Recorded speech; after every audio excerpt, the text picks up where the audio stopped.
Hi, everybody. Welcome to Friday night without a map, the In My Footsteps podcast live stream. This is number 26. 26 of these that I've done now, or I'm in the process of doing. You can't even see it. But yeah, welcome in. It's Friday night. Let me get this off the screen because you can't see it. It's not fit to the screen. These are the weekly live streams I do in conjunction with the In My Footsteps podcast. People come in, we chat about the most recent episode, which usually drops the day before, give a little bit of coming attractions on what's coming next week, and then it generally goes off the rails in a good way, where random stories, people in the chat, and we get distracted, and it's a lot of fun. Now, granted, it's not as much fun as last week, where right before I went live, there was a coyote maybe 20 feet from my car. This time I'm inside. I didn't have time to go shoot the sunset because I had some writing work that came up in a good way. That's one of those things, like, work comes before pleasure. So got some work done. I got more waiting. I basically only stopped so I could come and chat with you fine folks. So this live stream will go up on IGTV and YouTube after the fact. If you see me at any point talking to no one down at the bottom of the screen, it's because I'm reading the chat. So you can't see it on IGTV and YouTube. So it's like, it looks like I'm a dog with a squirrel. Like I just see things and react to them. So hopefully everyone has stayed cool. It has been just brutal. Even on Cape Cod, where our days of the extreme heat are few, we always get the terrible humidity where it's like you're walking around in a shower outside. But today was the first day in like a month where it was too hot and humid for me to actually go for a run outside.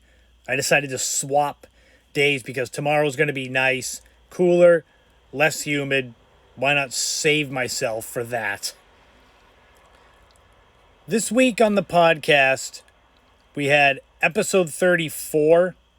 Now, those of you that listen to the podcast know that every fourth episode basically is a bonus episode where it's shorter. The typical episode is about 50 minutes long.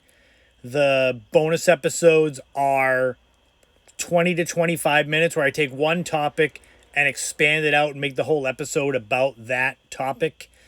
So typically I have history, travel, lifestyle, nostalgia, some fun retro craziness, random topics, and they're all stitched together like a nice quilt. Episode 34 is a bonus one. I have a list of cool topics that I can kind of flesh out. If you can tell by the plaque for the episode, this episode had to do with landscaping. So I wanted to shed a little light, give a little love and respect to the landscaping industry. And the reason being is that I've worked in it, but it's landscaping and outdoor work like construction and such, along with things like retail and things like restaurant and hospitality. I feel people that work in that sometimes don't get treated the best, and that comes just from experience of dealing with it, of seeing it as working in a restaurant and a cook with customers that think that sides of ranch dressing are the most important thing on earth, and it's like, get your priorities right. So I wanted to do something about landscaping because not only could I shed a little light on what goes into it, it's more than just mowing a lawn, but I could also share some of the stories that happened to me during my time landscaping that you wouldn't believe. And that's honestly the way that I feel. I feel that my life sometimes is like a sitcom where random things happen and it's almost like I couldn't have written it any better. So landscaping, for the most part, it comes down to usually summertime, usually long hours. And I mean, some days sun up to sundown. I remember when I worked landscaping, it was, sometimes 7 a.m. You'd have to be in the shop and be out on the road going to wherever the first job was. And you might not get done until 6 p.m. So you're talking sometimes 11-hour days, sometimes longer. And it was the thankless work, the grunt work of, yeah, you mow lawns, you roll sod, which looks like the little like Swiss cake rolls of grass, roll them out. You've got loam and mulch. Loam is basically like processed dirt and it's got rocks and stuff in it, so you rake that out. And you do edging where you make the sides of the lawn look nice. You also do, the string trimming and things like that. Hydro seeding, which is basically a different way of doing grass seed. But there's a lot that goes into the landscaping business more than just, hey, it's some guy mowing our lawn. And I always make it a point to just bring up the people that do it. Like when I worked in landscaping, the people I worked with on the ground, I would say. So it was my former brother-in-law. He worked at this company and he got me a job there because I came back from Las Vegas. I moved to Vegas. If you've listened to the podcast, you remember that episode, my Life in Vegas episode. And I came back from Vegas and it was kind of depressing because I thought Vegas was going to be the big thing. I was 22 and was going to hit it big. Hi, Serpa, I see you in there. And, it was going to be a new life out there. And it didn't work out. I had a gambling problem. That was in that episode too. So when I came back to Cape Cod, I didn't want to go right back into the same life that I had before. So I didn't want to go back into cooking. And I was able to go and do landscaping. And so the people I worked with on the ground that were actually out with me were really hardworking and good people. The boss of the business was not so much. He was kind of a knucklehead, to keep it like as nice as I can. He would book us to do 2 jobs at the same time in 2 different places. And it's like, what are we going to do? Unzip ourselves and split? But some of the things that happened during that season of landscaping. Yes, I did 1 season and that was enough because of things that happened. So basically, let's see. I mean, there were funny stories, like the time that I was string trimming this house and I was kind of behind because I was the low man on the totem pole. So I had to do the lowest of the low work. So they said, get that weed whacker and go, trim the grass. And I'm going around and they're trying to get done. They're like, hurry up. So I'm running with the string trimmer. And I must have either knocked into or accidentally bumped into a bee's nest. And I had bees just chasing me all around. And I'm running with the string trimmer with, I think it was yellow jackets. Because it wasn't like wasps or anything. I got stung a couple times, but it was like, I'm trying to get my work done as fast as I can. And these bees are just zinging me. But then it gets into more, I guess, serious injuries. So I don't have any photos from back then. I have 1 photo aid and it's this. And the reason why I have this in here, so this is what's called a rack body truck. And if you've never landscaped, basically you see the racks on the side, and basically what you do is you load everything into the back of this truck. The doors are big, heavy metal, and when you're done, you swing them shut and you seal them. Basic, just like that. So what was going on was I was loading things into the back of the truck. We had the doors wide open, and it was not the most pleasant day out. It was kind of gray and misty, and it was windy. And the wind gust picked up, and it caught the rack body door, one of these side doors, and it swung, and it hit me right in the back of the head. Right, you got that little knot on your skull, like right in the middle, right back there. Well, this door cracked me right in the head. And all I can say about getting a severe concussion is basically everything goes white and then slowly things just fade back into color. It's the weirdest feeling. And I don't know if I was knocked out or anything, because when I came to, I was standing still at the truck. But being a typical guy, I literally went to work still. So imagine that. I got hit in the back of the head with this door, and for all intents and purposes, I should have gone to the hospital. But instead, I worked, and basically during the shift, it's rainy, it's gray, it's windy. I'm out there, I was doing the string trimmer again, and I would just go in and out of it. I'd get dizzy and I'd fall into the bushes because I was concussed. So when I got done, it was the next day or the day after, I went to the doctor, and he actually, I told him what had happened with the door, and he did, it must have been a CAT scan. But basically what he told me was the concussion I had was the same as if someone had hit me in the back of the head with an aluminum baseball bat. So all I thought of was the scene in The Untouchables where Robert De Niro's Al Capone and the dude, they're in the restaurant and he hits him with the wooden baseball bat in the back of the head. I said, oh, it's like what happened to me. So every time I see it, I think of that. But yeah, that was pleasant. Severe concussion, but that wasn't even the worst of my landscaping injuries.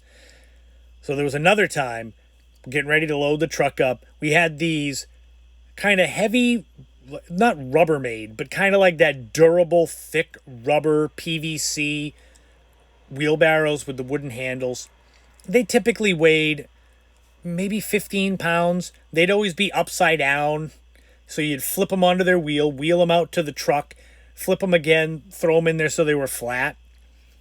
And I was looking across the shop, and there was one flipped over, and I said, oh, I'll go grab that one.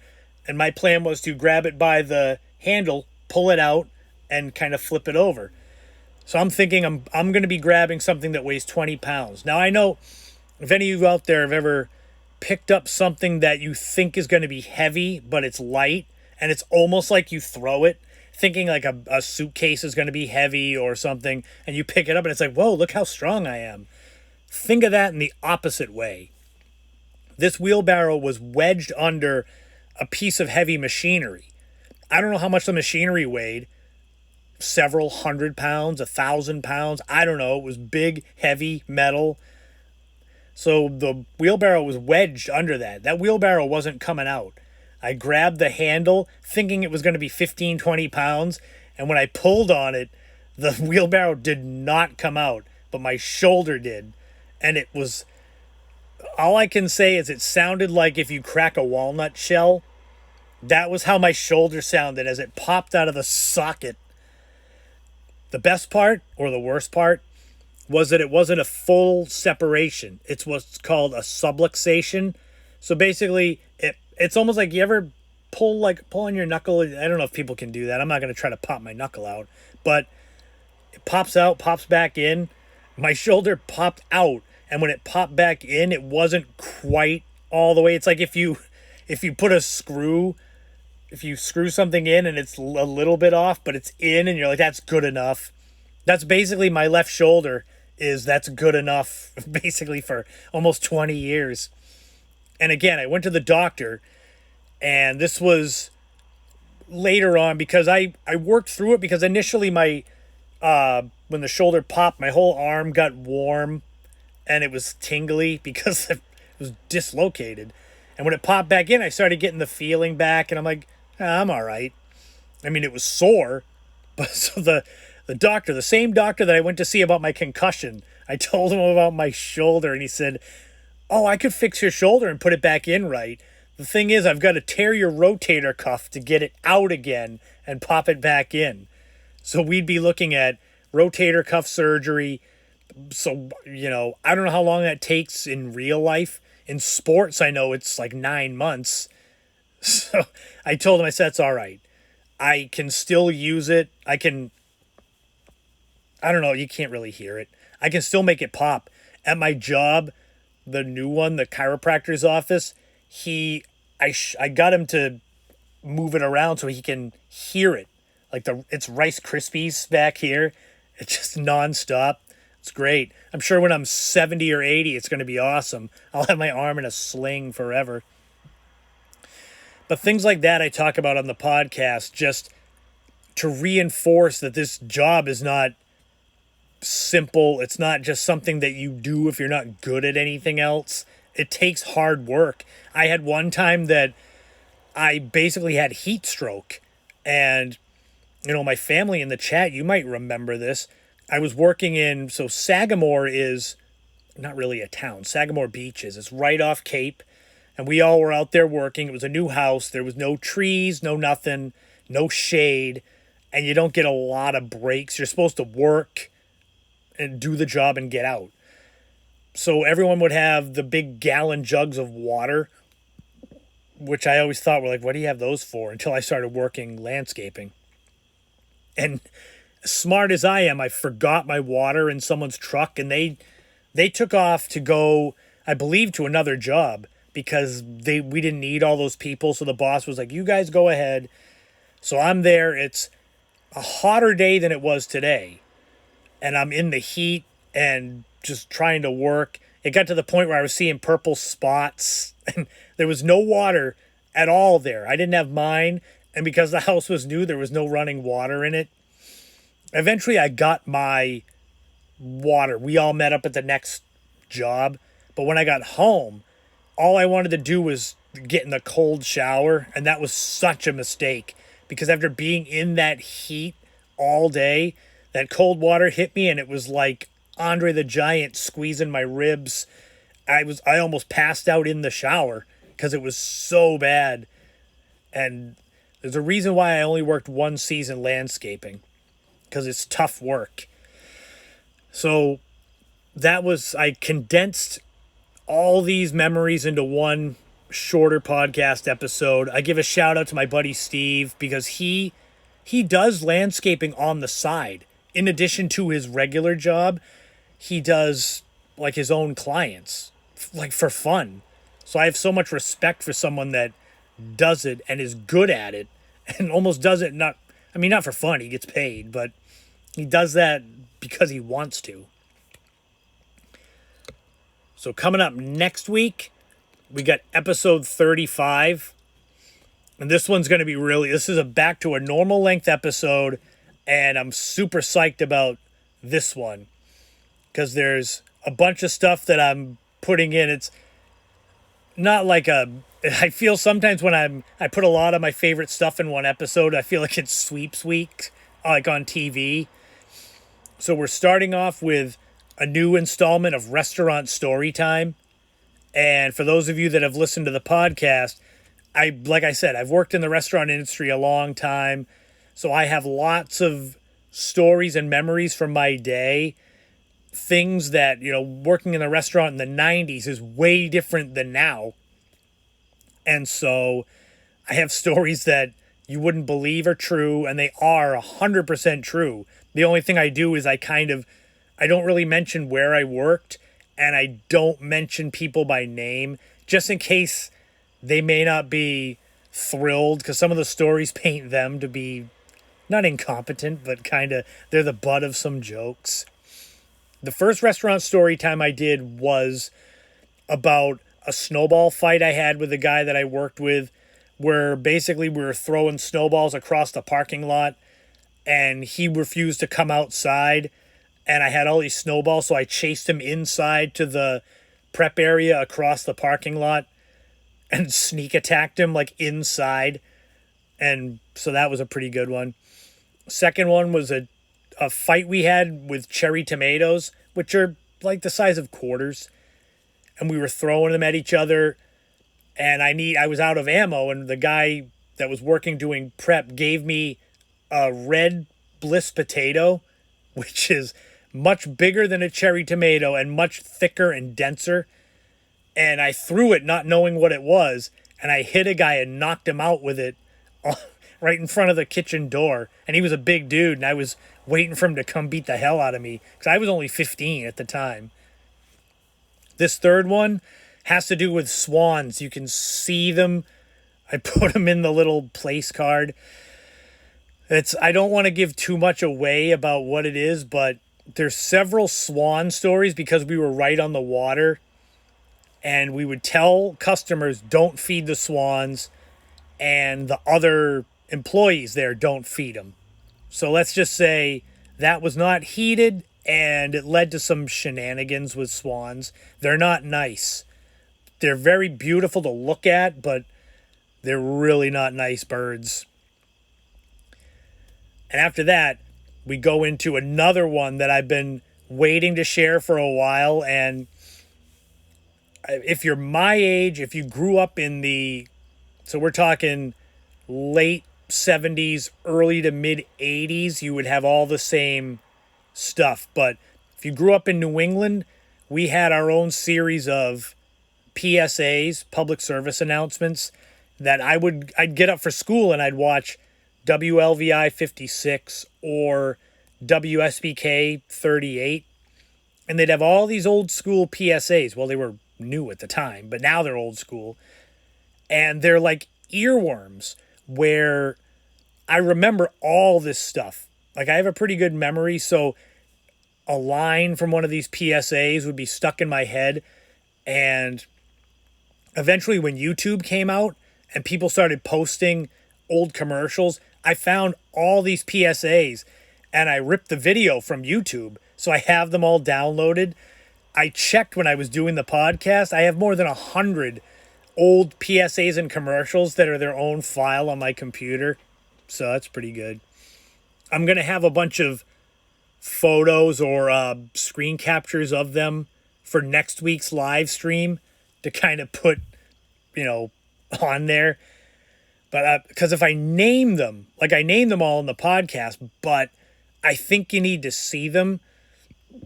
So if I tell you about the Better Business Bureau Junior Consumer Tips with the Abominable Snowman, I don't know if that'll ring a bell.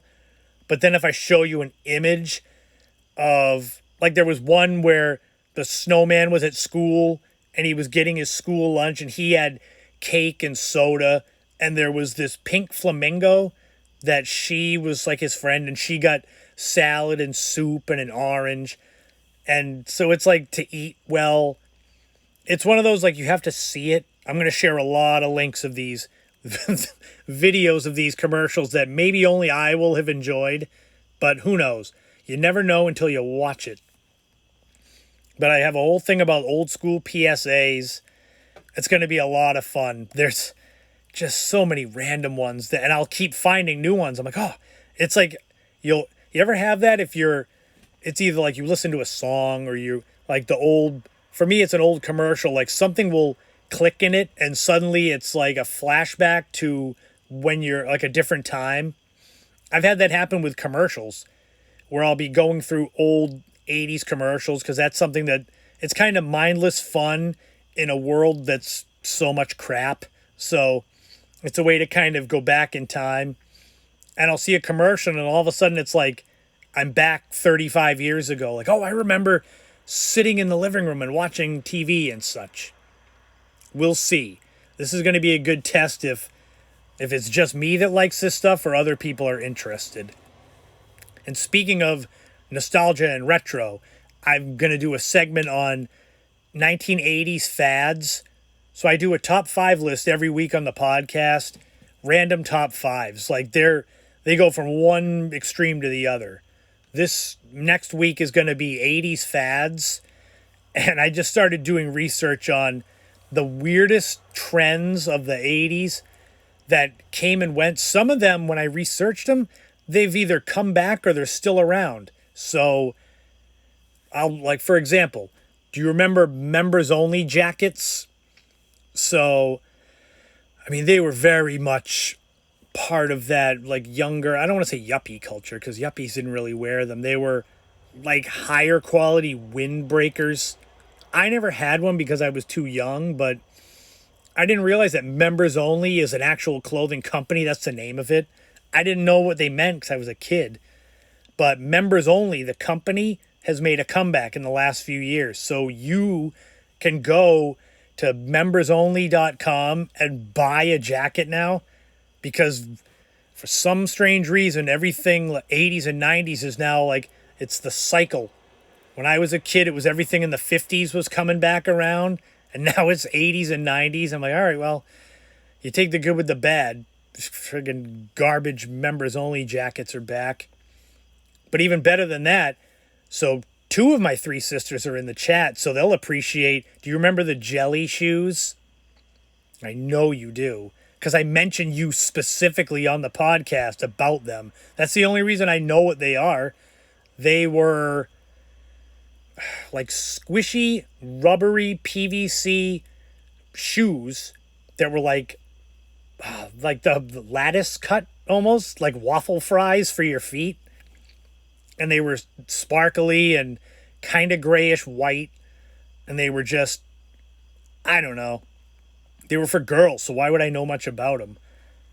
But basically, you can go on Amazon and you can find them now. So they have jelly shoes still. They're like the 80s version of Crocs, if that makes sense.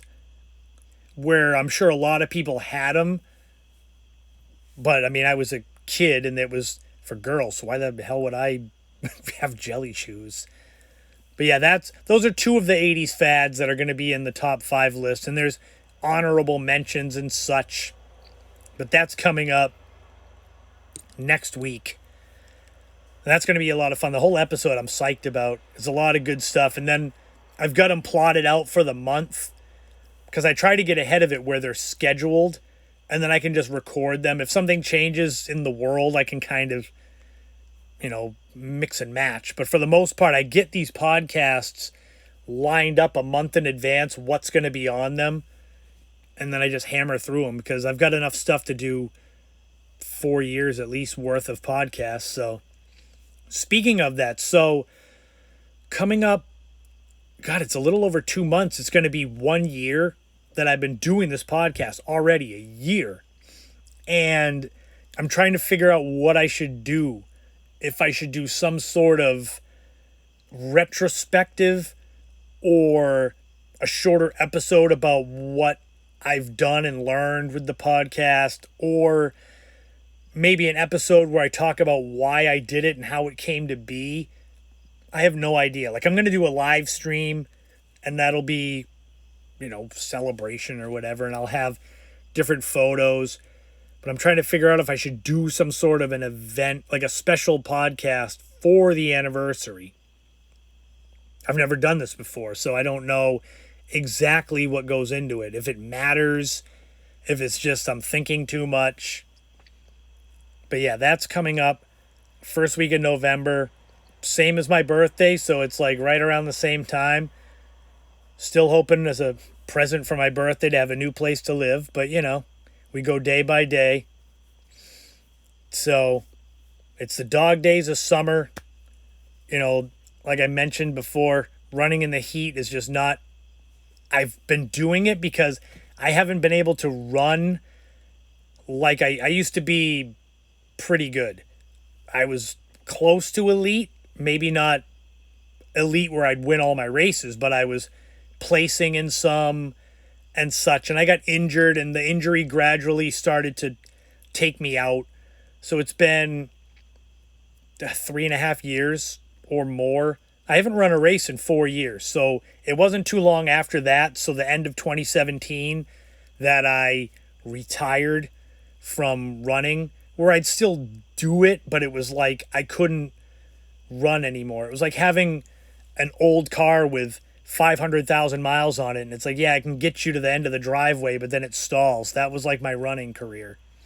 And since I got into the chiropractor's office doing training there, he's actually fixed me to the point where I can run again. And I'm slowly building my miles back up. And so I've already got the juice back in me where it's like all I want to do is run, but I have to be patient because otherwise I'm going to get hurt again. And then it's like, well, what was the point? And I think I showed you all in the live stream a couple weeks ago. I got new running shoes. They're over there, but I'm not going to go get them. You've seen shoes. But yeah, I got new shoes. I'm going to run tomorrow. When it comes to fitness, because I do a lot of personal training, that's like the day job. I always tell people it's good to have a short-term goal and a long-term goal. And so I'm doing that for myself. Short-term is to just slowly increase mileage and speed without injury. And, just one step at a time. Long-term goal is to hopefully next spring be able to run a race again. And then if I succeed there, then it's like we take the training wheels off and hopefully it's old man running version 2.0. I haven't run a race since I turned 40, so I'm in a whole new category.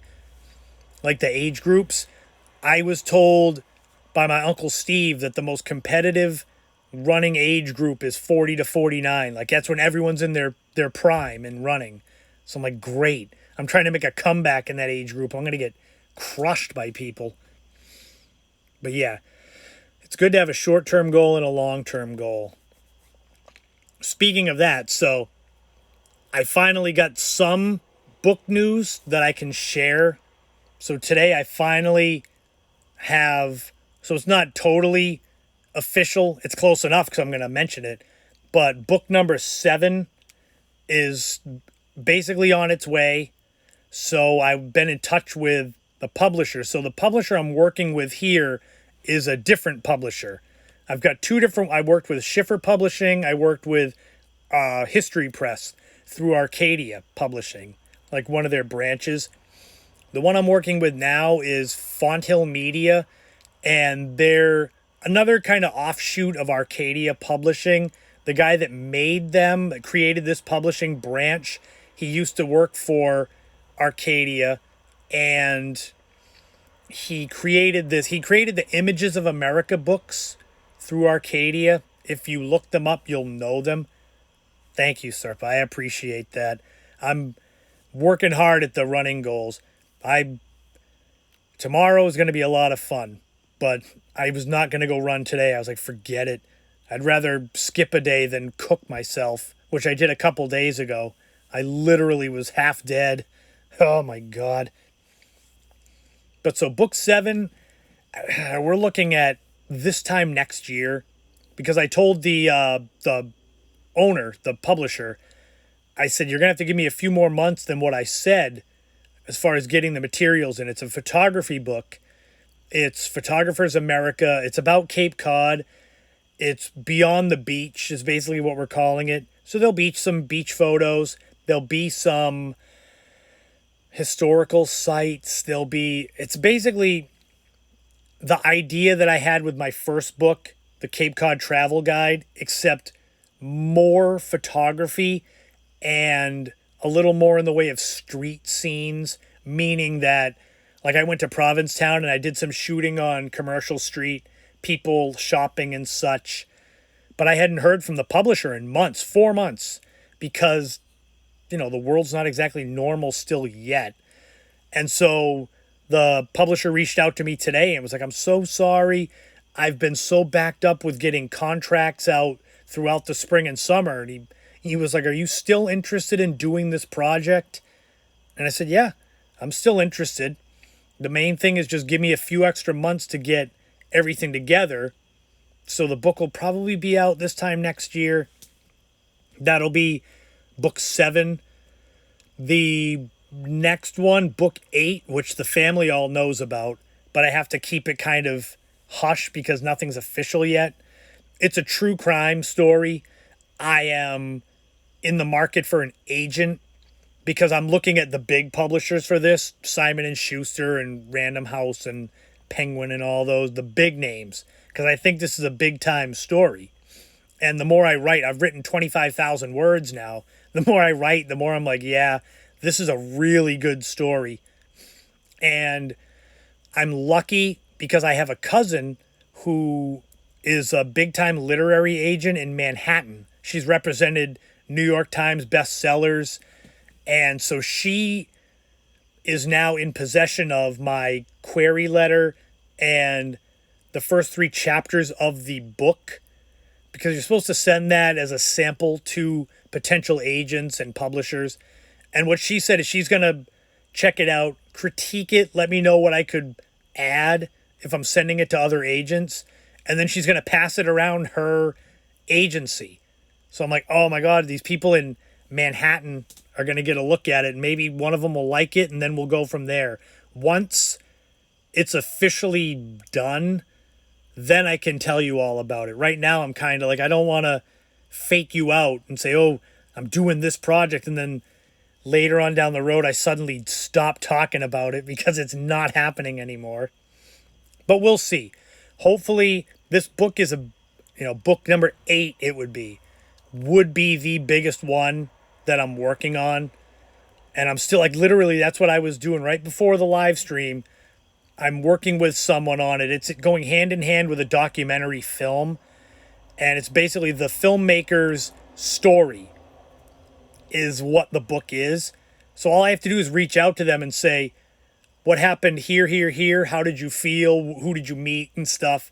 I don't have to really think about much because they give me all the info. So it's like the best of both worlds. And they gave me some new info at 7 o'clock. And I said, whoa, that's great. I'm going to put that in the book right now. And then I looked at the time. I said, I got to go get ready. Live stream time. So yeah, that's what I was doing. That's probably what I'll go back to doing. But before I go back into podcast talk, and he's not in the chat, so I'm going to embarrass him even more because he's not. So tomorrow, oh man, one of the pictures is covered by me. Damn it. So tomorrow is this guy's birthday, and he is my oldest friend. And if you listen to the podcast, I shout him out all the time. I shout out Barry about his great work on my website. He designed ChristopherSetterlund.com way back. He did it for almost nothing way back when he's so busy with his graphic design business, and he'll take the time to do anything that needs to be done with the website because that's just who he is. So we've been friends. Let's see, it would be going on 37 years now. And so for those of you that have listened to the podcast, episode 30, I did a bonus episode talking about the life of my friend Matt, who passed away almost 4 years ago suddenly. And I talked in the episode about his life and how we met and our friendship and who he was and things like that. And when I got done with the episode, it was emotionally draining, and that part I didn't like. I tried to keep that out of the actual podcast, but it didn't work.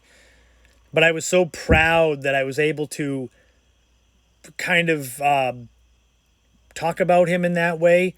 But I was also so sad that he wasn't around, that he'll never hear that.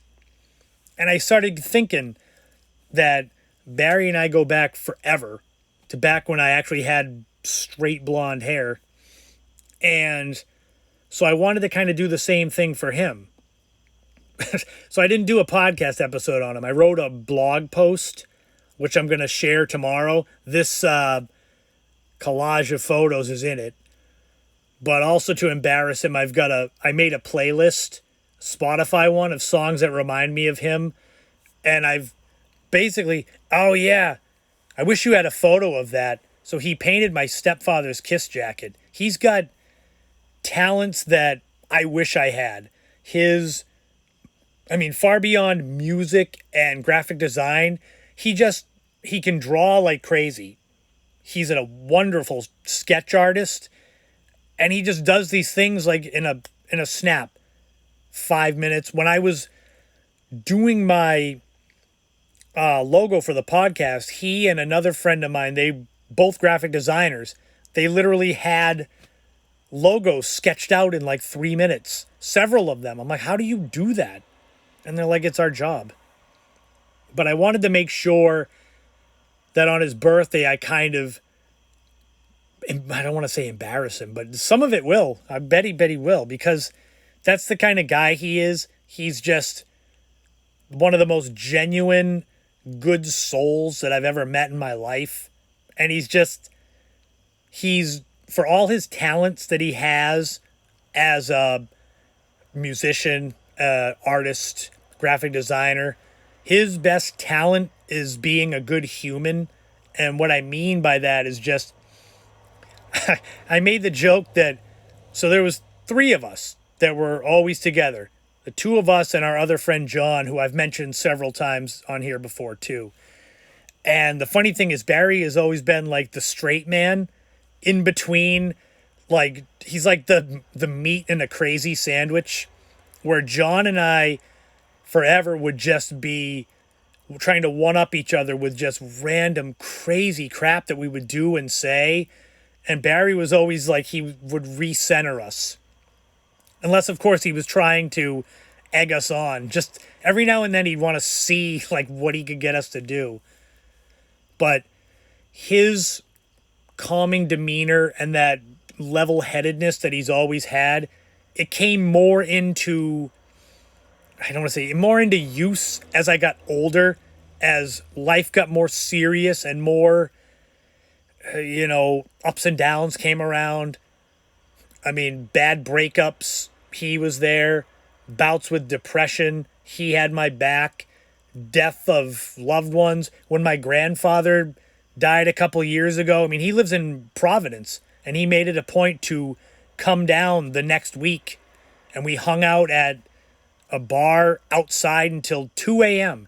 We were outside, and it was like they didn't tell us that they were closed.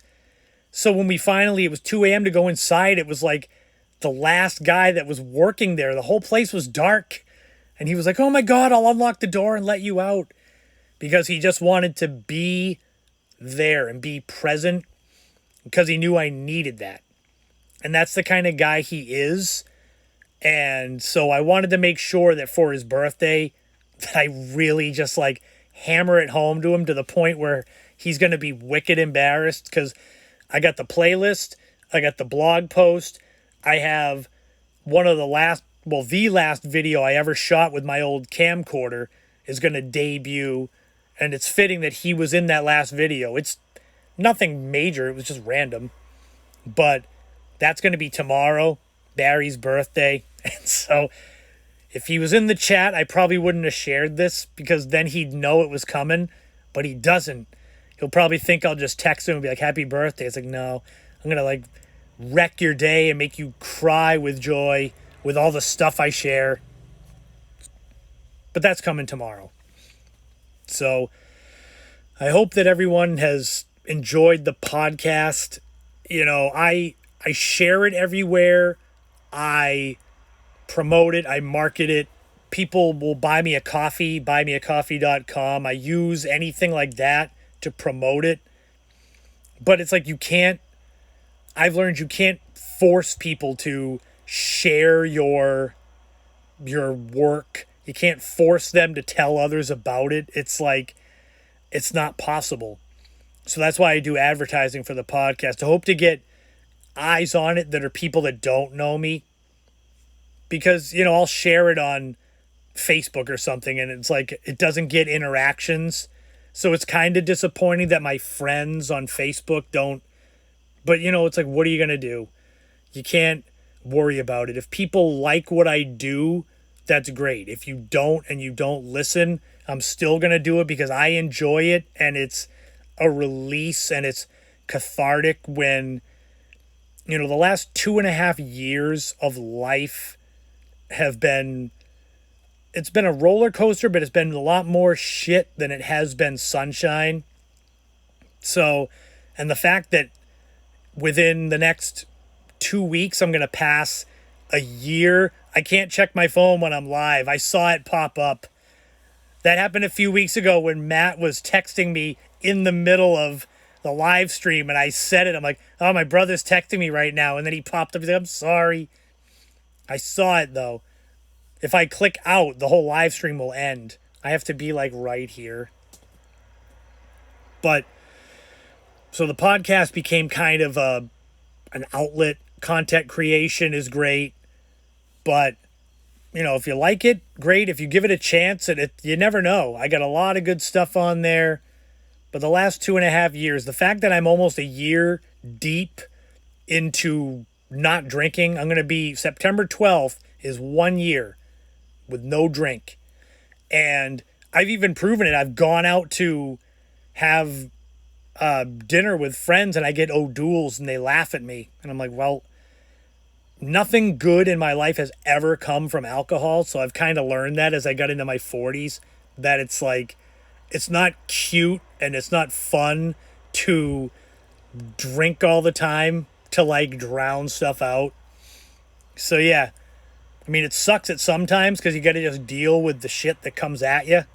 You know, deaths in the family, terrible jobs and work environments, looking for a new place to live. It's like you just got to deal with it.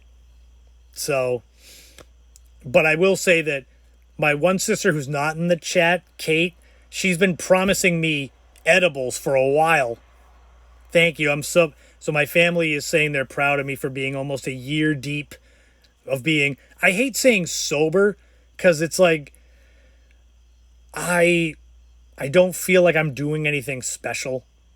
And I also don't want to put expectations on myself. Not that I have any intention of really ever drinking again, but it's more like you never know. So far, I haven't fallen off the wagon, and I've had every chance that I could, but I haven't yet. I shouldn't. I won't. But if Kate gets me some edibles, because I have been enjoying that stuff. But yeah, if you check out the podcast, so here's another thing. My photo is in the way. Hold on. We'll fix this. I wanted to show you. So, I don't know if anyone out there from Cape Cod remembers Fiddlebees in Hyannis. So I do a blog, In My Footsteps podcast blog, and I've got 3 new articles coming out in the next few weeks. Fiddlebees was a restaurant in Hyannis. Longtime Cape Codders will remember it. It was 80s to early 90s. I talk about the original days of Cape Cod Community College when it used to be on Main Street in Hyannis. And I also talk about, to the side there, the Shoot Flying Hill Observation Tower. For those of you that are on Cape Cod, from Cape Cod, if you're going between, well, it used to be exit 5 and 6 till they changed the numbers, but if you go in between exit 5 and 6, there's a big hill. And it goes up and over. That's Shoot Flying Hill. In between the 2 lanes of the highway is a big open area. In that area, way back before the highway was there, this tower used to be there. And we're talking 75 years ago. And after that, it was a rest area. But I've always wanted to talk about kind of things like that. So that's coming up. The In My Footsteps podcast blog, that's going to be coming up. And then just go check out the podcast. It's wherever you get your podcasts. So I'm talking Apple, Spotify, Pandora, iHeartRadio, all of them. And just check them out. I'm getting close to another milestone as far as downloads go. But I'm waiting till I cross it to share it. But it's going well. It's like a progression. Build the audience. If you like it, let people know. If you don't like it, don't tell me. I'll be sad. But yeah, check it out. And episode 35 drops next Thursday. It is hot as hell. Like, I'm in a place without AC right now. My AC is in the other room. This one just has better ambiance, I guess. But it's hot. So stay cool. It's going to be better tomorrow. And I'll be back next Friday for another live stream. That'll be number 27. It's been more than half a year I've been doing these. It feels like it was just yesterday. So thank you to everyone for tuning in. I appreciate all of you that take a little bit of time out of your evening to spend with me and listen to me ramble about random crap. But it's always fun. So I'll talk to you all again soon. Enjoy the weekend and stay cool.